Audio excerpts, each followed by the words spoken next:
Olá, meus amigos, olá, meus irmãos, tudo bem? Que a paz de nosso Senhor Jesus Cristo esteja com cada um de vocês. Mais uma vez aqui estamos nos encontrando aqui para dar continuidade aos nossos estudos, né, sobre a palavra de Deus, certo? No vídeo passado nós estudamos um pouco, né, sobre a vida de Abraão, né, o maior sacrifício que um ser humano poderia fazer na vida, que era dar o seu filho, né? Porque Deus tinha pedido o sacrifício de seu filho, né? Claro que não foi, foi só um teste, né, na vida de Abraão, né, do ser humano. E com seu filho também, né, Isaac foi firme, né, na confiança, na fé em Deus, não é isso? E hoje nós vamos estudar também, meus irmãos, o poder da oração. Aqui nós vamos começar a estudar, né, o poder da oração na vida de Abraão e na vida de Isaac, certo? Aqui a gente vai perceber, nós vamos ler aqui o capítulo 24 do livro de Gênesis, né? Hoje a nossa história vai estar no livro de Gênesis, no capítulo 24. E eu vou dar uma conclusão aqui, um pouco breve aqui, né, do que nós vamos ler, né, no capítulo 24. Eu vou fazer um resumo aqui, né? O capítulo 24, ele fala da história que Abraão pediu para o seu servo mais velho, certo? Ele pediu para que ele fosse buscar uma esposa para Isaac, seu filho. E ele pediu para que ele voltasse à sua parentela, porque ele não queria que Isaac se casasse com pessoas estrangeiras, né? Eles estavam vivendo, era perto ali do povo cananeu, entendeu? E ele pediu ao servo que o servo fosse até as terras, né, da sua família, certo? Para que fosse buscar uma esposa para o seu filho, uma esposa da sua descendência, certo? Que tivesse os mesmos costumes, né? Uma esposa que tivesse o mesmo cuidado com Deus, né? Adorasse o único Deus verdadeiro, certo? O único Deus digno de toda honra, toda glória e todo louvor. E aí, nesse período que ele foi, certo? Ele foi e fez uma oração, ele foi bem sucedido nessa oração. Antes dele terminar de orar, Deus ouviu a prece desse servo, certo? E aí o servo encontra a esposa, Deus encontra a esposa para Isaac. O servo fala com seus familiares e ele leva a esposa de Isaac, certo? E Isaac vai e há o casamento, né? Isso tudo fala nesse capítulo. E há o casamento de Isaac com Rebeca, onde ele consegue se casar com Rebeca e aí tem um casamento. E aí nós vamos contar o passo a passo aqui, bem direitinho aqui, dos comentários bíblicos, né, o que eu aprendi nos comentários bíblicos sobre esse capítulo, né? Então eu quero fazer uma oração. Santo Deus, maravilhoso, eterno e bondoso Pai, te agradecemos por estarmos mais uma vez aqui compartilhando, Senhor, do pão da vida, da Tua palavra, Senhor, nos alimentando espiritualmente. Pai Santo e Pai querido, vem nos batizar diariamente com o Teu Espírito Santo. Vem nesse momento, Senhor, derramar o Teu Espírito sobre mim, que vou passar essa palavra, e sobre as pessoas que estão assistindo aqui, Senhor. Que o Senhor, o Teu Espírito Santo, toque o coração em suas mentes, para que eles venham aprender, não só eles, mas a mim também, que nós viemos colocar em prática em nossas vidas, nos nossos lares, em todas as áreas da nossa vida. Fica conosco, nos abençoa, que nós te pedimos e te agradecemos no doce nome de Jesus. Amém. Era Abraão já idoso, bem avançado em anos, e o Senhor em tudo o havia abençoado. Esse é o verso 1, né? Vamos ver o que ele diz do verso 1. Os eventos narrados neste capítulo ocorrem 3 anos após a morte de Sara, certo? Uma vez que Sara estava com 90 anos quando Isaac nasceu. E Isaac estava com 40 anos na época de seu casamento com Rebeca. Abraão estava com cerca de 140 anos de idade na ocasião. Então quer dizer, irmãos, que a última pregação Isaac estava com 20 anos, né? Quando houve aquela história, né, de Abraão sacrificar Isaac, né? Certo? E aí o que acontece? Já tinham se passado 20 anos, tá bom? E Sara, ela teve Isaac com 90. E aqui, Isaac já está com 40, 20 anos depois daquele acontecido. E já fazia 3 anos que Sara tinha falecido, né? Sua mãe tinha falecido. Isaac estava sem a presença materna no lar, né? Só a presença paterna. Então, deve ser por causa disso que Abraão viu a tristeza do filho, que pediu para que o servo fosse providenciar uma esposa para o seu filho, né? Ele deveria ainda estar após 3 anos ainda, Abraão ainda deveria sentir a tristeza do luto, né? Na vida de Isaac. E Abraão já estava aproximadamente com 140 anos. E no verso 2, né? Disse Abraão ao seu mais antigo servo da casa, que governava tudo o que possuía: põe a mão por baixo da minha coxa. Antigamente, eles tinham uma tradição que quando a pessoa fazia você jurar a ela uma coisa, ele pedia para que se colocasse a mão debaixo da coxa, né? E após a pessoa colocar a mão debaixo da coxa, ele pedia para que a pessoa jurasse para que ia fazer aquilo que ele estava pedindo, né? Então tinha esse ritual, né? Tinha esse costume, certo? Então seu mais antigo servo, o servo de mais confiança na casa de Abraão, era Eliezer, né? Meio século antes, Abraão fizera uma tentativa de escolhê-lo como seu potencial herdeiro. Ele é então convocado por Abraão para uma missão importantíssima. Eliezer, por muitos anos na vida de Abraão, ele achava que ele ia ser o seu herdeiro, né, por ele ser o seu servo mais antigo, porque Abraão ainda não tinha filho. Então Abraão achava que tudo que tinha construído ia dar para esse servo, né? Um servo muito fiel a ele, o servo mais antigo que ele tinha, ele ia herdar todo o patrimônio que Deus tinha dado a Abraão nesses anos todos, né? Mas aí Deus falou com Abraão, que disse: não, esse não vai ser o teu herdeiro, tu vai ter um herdeiro. E aí Deus cumpriu a promessa, permitindo que Sara tivesse Isaac, né? Só para vocês terem ideia do poder de Deus, né? Sara teve Isaac com 90 anos.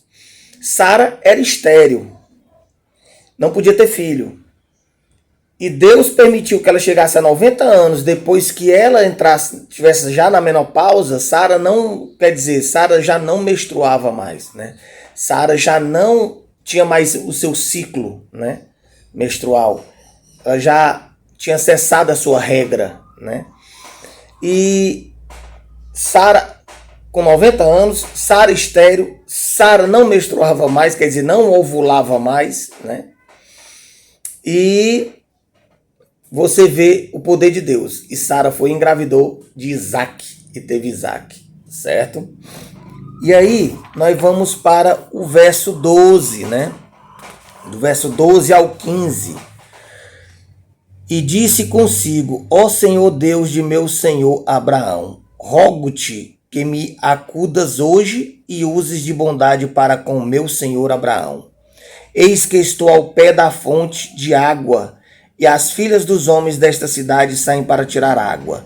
Dai-me, pois, que a moça a quem eu disser, inclina o cântaro para que eu beba, e ela me responda: bebe, e darei ainda de beber aos teus camelos, seja o que designastes para o teu servo Isaque, e nisso verei que usaste de bondade para com o meu senhor.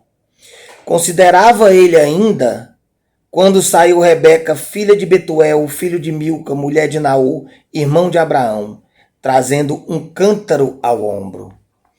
Olha que interessante, pessoal. Olha o poder da oração. Quando Abraão mandou o servo dele, Eliezer, até procurar uma esposa para Isaque, ele disse que se ele não encontrasse uma esposa, ele estava livre do seu juramento, podia vir para casa, né? E ele levou 10 camelos, levou muitas coisas, né? Para mostrar, né, para o pai da moça, né, que ele era um homem rico, né? Um homem de muitas propriedades, de muitos bens, né? Para que o pai da moça soubesse que ela ia ser cuidada, né, por uma família, né, ia ter prosperidade, ia ser próspera, né.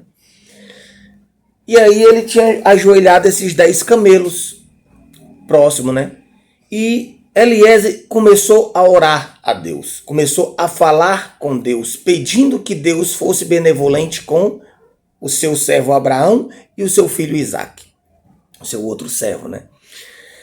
E antes dele, ele ainda considerava, antes dele orar, terminar a oração, Deus já tinha atendido a sua oração.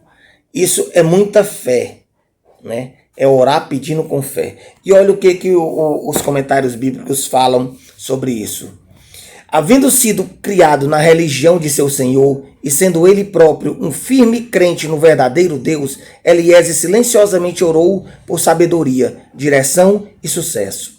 Esse servo de oração é o exemplo encorajador dos frutos do cuidado de Abraão pelas pessoas de sua casa. Essa oração, que é a primeira registrada na Bíblia, expressa fé infantil. Olha o interessante. Devemos ser como crianças, né? Uma criança, quando ela ora a Deus, ela tem uma fé que aquilo que ela está orando, aquilo que ela está pedindo, vai ter certeza que ela vai receber. E que vai ser de imediato. Olha que interessante, olha que fé. Eliezer estava ciente de grande responsabilidade de voltar com uma mulher que trouxesse bênção e não maldição à casa de seu senhor. E que fosse uma apoiadora idônea para seu marido, e não alguém que contribuísse para sua ruína. Portanto, pediu um sinal que o guiasse em sua escolha, uma vez que não era tarefa fácil tirar água suficiente para 10 camelos sedentos. A condição proposta significava um verdadeiro teste de caráter. Eliezer desejava estar seguro de que a mulher que levaria até Abraão fosse naturalmente amável, pronta a ajudar e capaz de trabalhar. Olha que coisa interessante, né? E aí saiu Rebeca, né? Não por acidente, mas por providência divina, sua oração foi atendida antes de ter sido terminada. Essa não foi a única ocasião em que a resposta de Deus chegou tão prontamente. Ele está sempre pronto a ouvir uma oração sincera pronunciada com fé. Então, amados irmãos, quando orarmos, vamos falar com Deus, vamos falar com fé. Entendeu? A oração, ela tem poder. A oração intercessória, quando você intercede por uma outra pessoa, essa oração também tem poder. Entendeu? Muitas vezes devemos interceder por alguém. Muitas vezes, Deus ele nos deu livre-arbítrio. Olha o poder da oração. Você tem um filho, você tem uma filha, você tem um pai, você tem um parente, você tem um grande amigo, uma grande amiga, que muitas vezes não quer saber de Deus. Você é um servo do Senhor, você gostaria que aquela pessoa também estivesse sendo ao seu lado, louvando, adorando, engrandecendo o teu Deus. Mas essa pessoa não quer saber de Deus. E o Espírito Santo de Deus, ele vai tocar no coração dessa pessoa. Mas ele não pode tocar. Por que, Wesley? Porque Deus deu livre-arbítrio.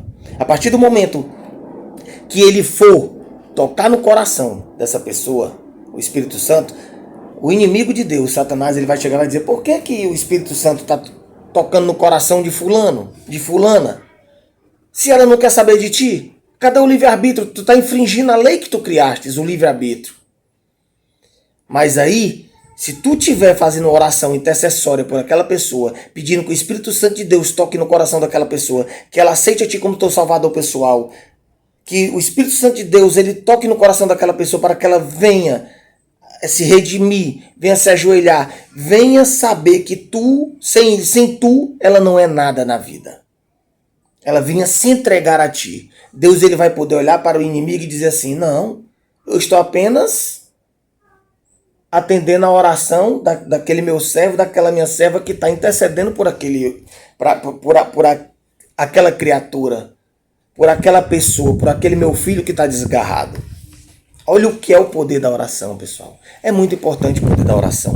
Você veja que o quão maravilhoso é. Abraão, ele levava não só para ele a adoração que ele tinha a Deus, mas ele partilhava também não só com os familiares dele, mas com todas as pessoas que moravam com ele, com todos os seus servos, com todas as suas servas, cada habitante que morava dentro da tenda de Abraão, que participava, os seus trabalhadores, tá entendendo? Seus familiares, todos adoravam a Deus conforme Abraão. Na sua casa, faça com que todos participem também dessa adoração. Mostre a Deus para essas pessoas, através dos seus estudos, do seu ano bíblico, né? Lendo, louvando, né? As crianças, é impressionante como as crianças elas observam, elas estão brincando, mas elas observam o que você está fazendo. Você é um espelho para elas. Nada passa desapercebido. Eu faço o meu culto familiar todas as noites, né? Com a minha família. E é impressionante que eu tenho uma filha de 3 anos que ela fica sentadinha ali brincando com os brinquedos dela e tem uma outra filha de 11. E é impressionante que quando eu estou fazendo meu culto familiar, que eu estou lendo aqui um capítulo de um livro aqui, ela para de brincar e pergunta sobre alguma dúvida que ela está tendo naquela leitura. Você pensa que ela está brincando, ela não está escutando. Não, ela está escutando. Entendeu? Então, através do seu testemunho, através das suas obras, você vai convencer seus familiares a aceitar a Jesus também. E se você que está escutando não tiver ainda Jesus no seu coração, aceite Jesus. Ele está perto de voltar. Certo? E vamos continuar aqui o nosso assunto, tá bom? Nós vamos para o capítulo 19 ao 21, né? Onde acabado ele de dar a beber, disse, tirarei água também para os teus camelos até que todos bebam. E apressando-se em despejar o cântaro no bebedouro, correu outra vez ao poço para tirar mais água. Tirou-a e deu a todos os camelos. O homem observava em silêncio, atentamente, para saber se teria o Senhor levado o bom termo à sua jornada ou não.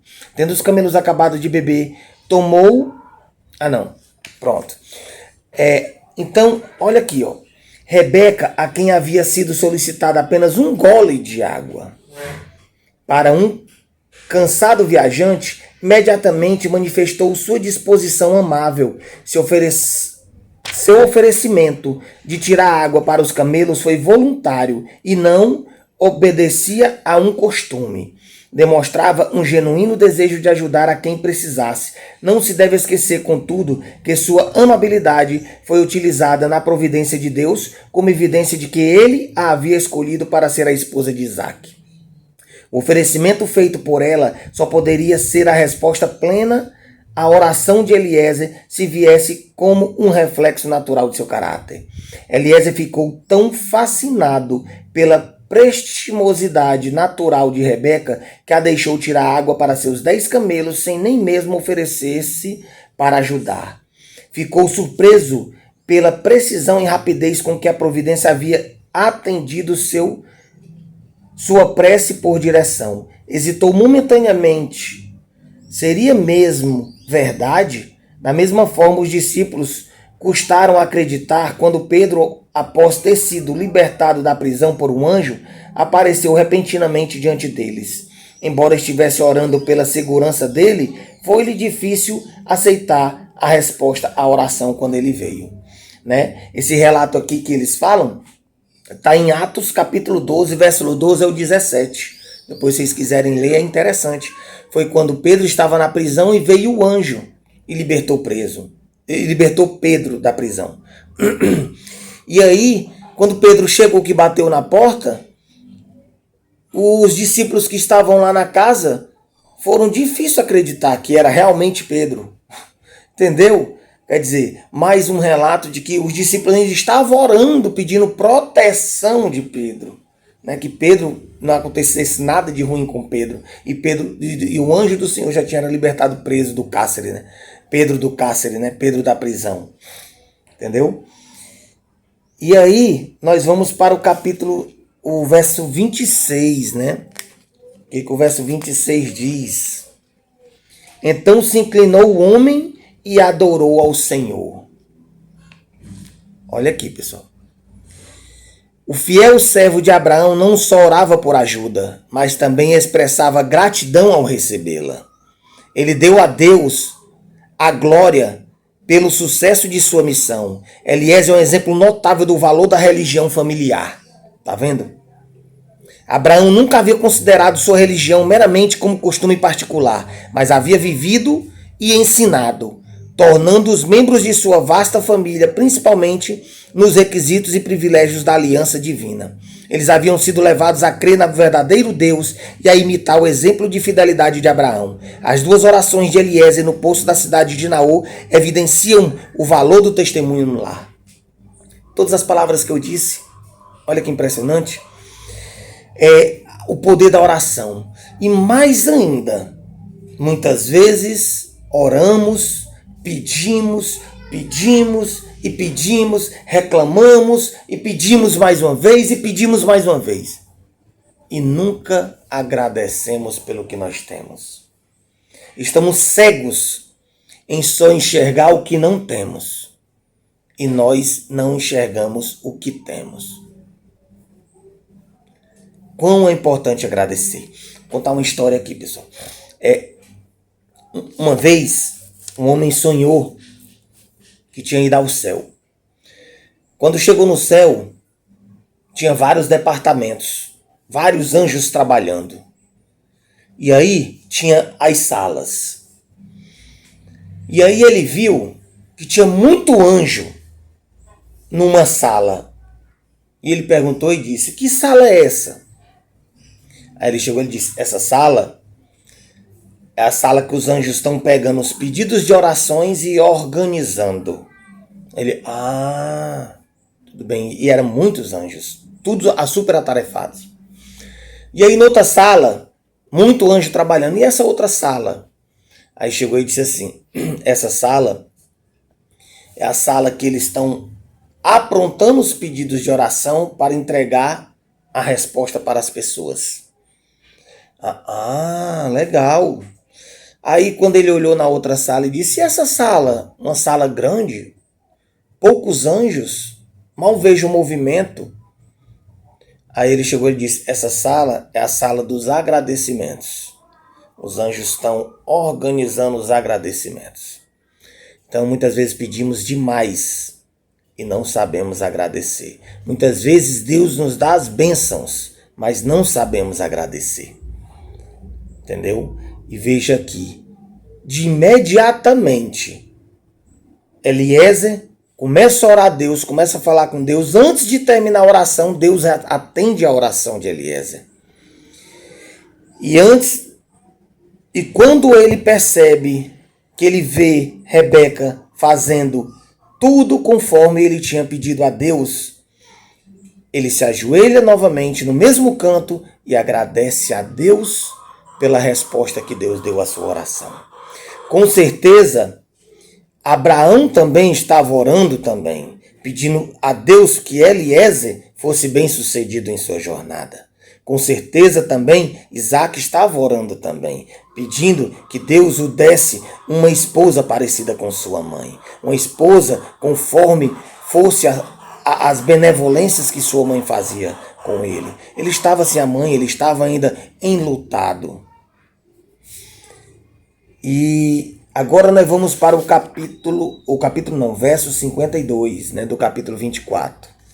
Vamos lá ler o verso 52. Tendo ouvido o servo de Abraão tais palavras, prostrou-se em terra diante do Senhor. Olha aí, ó. Esta é a terceira oração de Eliezer durante sua breve estada na cidade de Naor. Cada acontecimento da vida parecia ser para ele um motivo de oração, para pedir direção ou para agradecer. Pode-se confiar no homem que confia em Deus. Todo crente será melhor sucedido se, como Eliezer, reconhecer a mão de Deus em tudo que faz. Olha, interessante. Aqui, Eliezer já tinha se apresentado a Labão, né? Já tinha contado toda a história do que tinha acontecido, que o servo dele, Abraão, pediu para que ele fosse lá para pegar uma esposa para o seu filho, da sua parentela, né? Ele já tinha, ele contou toda a história, que ele orou a Deus, pedindo a Deus uma resposta, que Deus deu essa resposta, que Deus mostrou que a esposa para o seu servo Isaac seria Rebeca, e aí eles já teriam se aceitado. Não, isso vem de Deus, com certeza, leve a moça. Entendeu? Então se despedir e tudo mais. E aqui ele já fez mais outra oração agradecendo porque a família aceitou, né? Levar a moça, né? Aceitou que a moça fosse a esposa de seu servo Isaac. Orando, agradecendo por tudo. E olha o importante, o poder da oração. Se um crente ele quer ser bem sucedido, ele deve orar por tudo. Ele deve colocar Deus à frente de tudo na vida dele. Ele não pode dar um passo sem a presença de Deus. Tudo tem que ser feito conforme a vontade de Deus. Ele tem que colocar tudo nas mãos de Deus, para que Deus possa dizer para ele: vai, filho, isso eu vou te dar. Vai, filho, faz isso porque eu estou te deixando. Tu vai ser bem sucedido. Tu vai ser bem sucedido. Filho, não vai por aí porque por aí são caminhos tortuosos. Aí tu vai se prejudicar. Aí tu vai sofrer. Aí tu vai ser prejudicado. Aí não vai ser bem sucedido se tu for por aí. Devemos sempre estar de joelhos orando, pedindo a Deus, agradecendo a Deus, pedindo para que o Espírito Santo de Deus nos ilumine, pedindo para que o Espírito Santo de Deus nos batize diariamente, pedindo para que Deus habite em nosso lar, para que nós possamos fazer a vontade dele, não a nossa, que com certeza tu vai ser bem sucedido. Tá vendo o poder da oração, pessoal?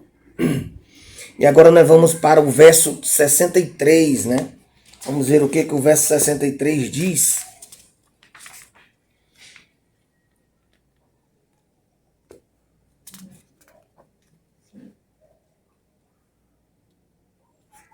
Verso 63.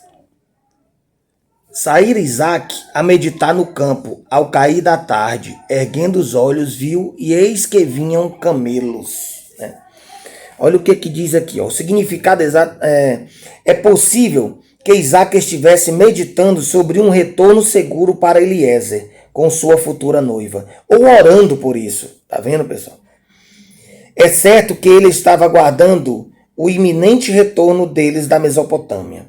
Sua futura felicidade dependeria em grande medida do tipo de esposa que Eliezer trouxesse consigo. Seria de fato apropriado que Isaac se ajoelhasse e orasse pela bênção de Deus sobre seu novo lar. Marido e esposas, cuja união se dá em resposta à oração, se torna uma grande bênção um para o outro. Olha aí, pessoal. Marido e esposa que estão sempre orando, de joelho, orando, pedindo que Deus una cada vez mais aquele matrimônio, para que Deus ele esteja dentro daquele matrimônio. O lar vai ser uma bênção. Entendeu? Problemas vai ter? Vai, todos nós temos problemas. própria palavra de Deus, o próprio Jesus Cristo, quando esteve na terra, disse: no mundo passai por aflições, mas tem de bom ânimo, eu venci o mundo. Entendeu? A diferença está: com oração saberemos que venceremos com Cristo Jesus. Sem oração, não venceremos, não teremos vitória. E aí, você quer ser um vitorioso? Você quer ter vitória na sua vida? Então, meu irmão, vem para o lado de Jesus, dobra teus joelhos no chão, aceita Jesus como teu salvador pessoal e tu vai ver os milagres e as vitórias que tu vai ter na vida. Certo? Vamos ter derrotas? Vamos. Mas com o nosso Jesus é mais fácil nós suportarmos tudo isso. Certo? E aí nós vamos para o verso 65. Né? Rebeca estava aguardando ansiosamente para saudar Isaque, mas o costume de seus pais não permitia que o noivo visse a face da noiva até o casamento ter sido concluído. Além disso, sua modéstia foi revelada ainda de outra forma. Para encontrar seu futuro marido pela primeira vez, ela escolheu descer do camelo. Ela desceu do camelo e foi se encontrar com seu futuro marido. Ela poderia muito bem: não, eu sou a noiva, né? Eu vou ficar aqui no meu camelo, ele que vem até mim. Né? Vou tratá-lo com respeito, mas vou fazer uma de difícil. Entendeu? E olha que coisa interessante. Olha que coisa maravilhosa. Ela desceu do camelo e foi se encontrar com seu marido. Apenas com um véu, né? Coberta com um véu. Porque era de costume, né? Ela só se apresentar a ele após o casamento. Entendeu? Que ele visualizasse ela por completo só após o casamento. Entendeu? E aí, no verso 66 e no verso 67. O servo contou a Isaque todas as coisas que havia feito. Isaque conduziu-a até a tenda de Sara, mãe dele, e tomou a Rebeca, e esta lhe foi por mulher. Ele a amou assim. Foi Isaque consolado depois da morte de sua mãe. Olha, interessante. Embora nada seja dito sobre Abraão, ele sem dúvida recebeu a nora da maneira mais amável, invocando muitas bênçãos sobre ela. O relato de como Eliezer encontrou Rebeca deve ter lhe proporcionado muita satisfação. É fácil pensar que essa ocasião foi solenizada por Abraão no culto de ação de graças. Entendeu? E aí, o verso 67, né? Talvez nesse mesmo dia, ou no dia seguinte, Isaque tenha levado Rebeca para a tenda de sua mãe, vazia por 3 anos. Fazia 3 anos que a tenda estava vazia, porque sua mãe tinha morrido há 3 anos atrás. Ela então se tornou a residência de Rebeca e suas servas. Isso implica que Rebeca assumiu o importante papel de Sara no lar de Abraão. A cerimônia de casamento de Isaque provavelmente consistiu de uma declaração simples diante de testemunhas de sua intenção de tomar Rebeca como sua esposa. Ele a amou. Isaque tinha todas as razões para amar Rebeca. Ela não só era muito bela, mas tinha uma disposição amável, alegre e delicada. Ela deve ter sido, falando de maneira geral, um modelo de virtude feminina. A cuidadosa educação de Isaque e seu espírito submisso já foram mencionados. O lar deles deve ter sido muito feliz. Olha que impressionante, pessoal. Olha que maravilhoso. Entendeu? Olha que maravilhoso.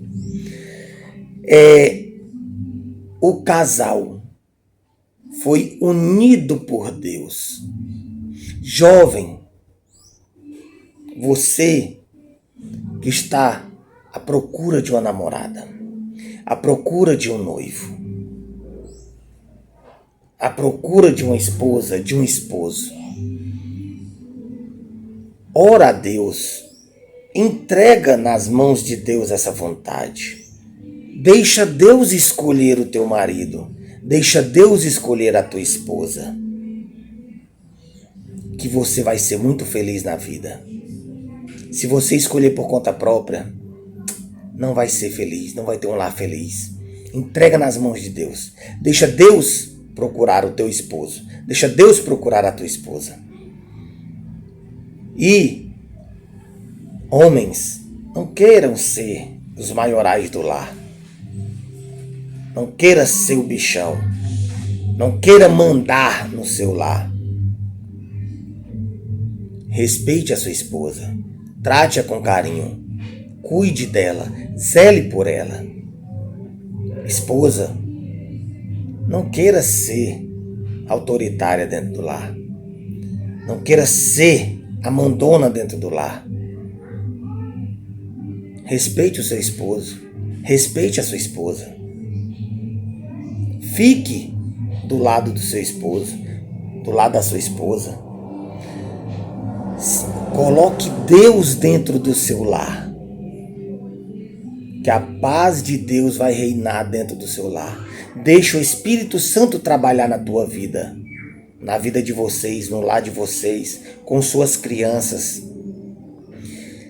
Existe um respeito mútuo. Não deixe esse respeito ser quebrado. Quando se quebra o respeito, fica difícil a convivência dentro do lar. Entendeu? Então andem dentro do lar com o Pai, o Filho e o Espírito Santo dentro de vocês. Deixe Deus, Jesus e o Espírito Santo dentro do lar de vocês. Olha que coisa maravilhosa. Nós já vimos a submissão de Isaac. Quando ele se deitou, ele aceitou se deitar, aceitou ser o cordeiro para ser imolado. Isso é submissão. Rebeca, com certeza Deus escolheu uma mulher à altura de Sara para ser esposa de Isaac. Olha que coisa maravilhosa. Olha o poder da oração, pessoal. O poder da oração. Nesse capítulo nós vimos o poder da oração. A oração para pedir as coisas para Deus com fé, com fervor. E Deus obedeceu a oração. E as duas orações por agradecimento. Olha que interessante. Orou uma vez por pedir e orou duas vezes para agradecer. Olha que impressionante. Meu Deus, quão maravilhoso é tu, Senhor. Quão maravilhoso é tu. Coloque Deus através da oração na sua vida e você não vai se arrepender dos milagres que vai acontecer na sua vida, tá bom? Vamos fazer uma oração agora agradecendo a Deus por esse estudo maravilhoso que tivemos agora. Pai Santo e Pai querido, obrigado, Senhor, porque aprendemos um pouco mais de Ti, ó Pai. Obrigado, Senhor, por essa história maravilhosa que está dentro da Tua santa palavra, da Tua santa escritura, Senhor. Obrigado, Pai Santo, por essa história belíssima. Obrigado por nos ensinar hoje, Senhor. Obrigado por nos ensinar o poder da oração. Obrigado, Senhor, por Tu ter mostrado, Senhor, que muitas vezes Tu nos atende, Senhor, mesmo antes de tirarmos o joelho do chão. Pai Santo e Pai querido, vem nos batizar diariamente com Teu Espírito Santo. Vem derramar o Teu Espírito Santo, Senhor, sobre nós, Senhor. E não nos deixa cairmos nem para a direita nem para a esquerda. Mas que sim, Senhor, venhamos a trilhar esse caminho, Senhor, rumo às mansões celestiais. Não nos deixa desviar-nos, Senhor, do Teu caminho. Que cada dia que passe, Senhor, venhamos sentir mais vontade de Te adorar em espírito e em verdade. Pai Santo e Pai querido, vem, Senhor, abençoar esses jovens de hoje, ó Pai. Dá, Senhor, para esses jovens esposas e esposos, Senhor, para que sejam bênçãos dentro dos seus lares e não maldição. Senhor, vem perdoar os nossos pecados, fica conosco. Isso é o que nós te pedimos e agradecemos no grande nome de Jesus. Amém, Senhor. E no próximo vídeo aí vamos continuar os nossos estudos, certo? Estudando um pouco mais a palavra de Deus, sobre as histórias desses patriarcas, certo? Não esqueça aí de compartilhar esse vídeo, certo? De curtir, de comentar, de fazer qualquer pergunta, qualquer dúvida, que eu vou estudar para tirar suas dúvidas, tá certo? E curte, compartilha, comenta. Muitas vezes quando tu compartilha com a pessoa, ela está sedenta, precisando de ouvir uma palavra dessa. Que não haja merecimento para mim, mas que toda honra e toda glória venha do nosso Deus, seja para o nosso Deus, entendeu? Então, fiquem com Deus e até o próximo vídeo.